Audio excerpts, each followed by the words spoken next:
Oui, je voulais vous remercier d'avoir reprononcé ce serment d'Hippocrate que vous aviez prononcé le jour de votre thèse et vous rappeler que l'ordre est là pour justement défendre ce serment d'Hippocrate. Donc l'ordre, actuellement, notre président national, le docteur Patrick Bouet, qui est médecin généraliste, s'est prononcé contre cette loi de santé, mais à mon avis, à mon humble avis, de façon pas assez virulente.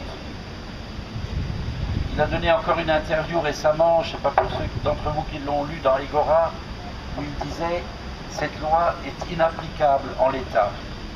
Moi je voudrais qu'il dise « cette loi est inacceptable » et non pas inapplicable, inacceptable en l'état.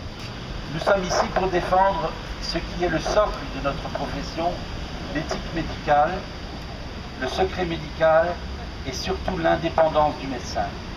Notre indépendance va être fortement remise en cause par cette loi, puisque si effectivement le tiers payant généralisé est appliqué, qui seront nos payeurs?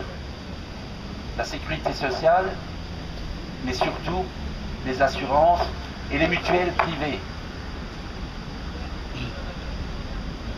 Celui qui paye est celui qui commande. Faire croire à la population française que la santé sera gratuite, c'est de la pure démagogie politique. C'est purement un argument électoraliste, parce que la santé n'est pas gratuite et ne sera jamais gratuite. Elle a un coût.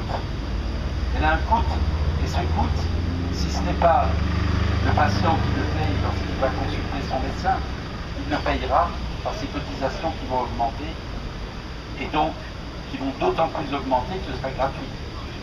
Cette loi repose en fait a pour objet de dire que la santé doit être accessible à tous. C'est vrai, la santé doit être accessible à tous. Mais est-ce qu'elle ne l'est déjà pas en France?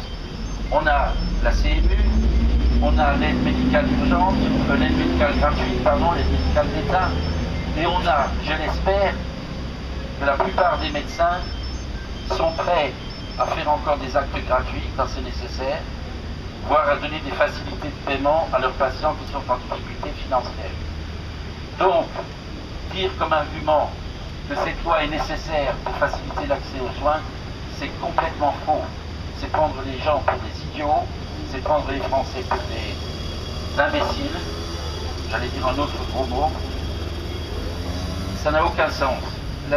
L'accès aux soins en France, il est, en médecine générale du moins, il est ouvert à tous. Et ça, on peut le prouver tous les jours. Donc il faut se rebeller contre cette loi.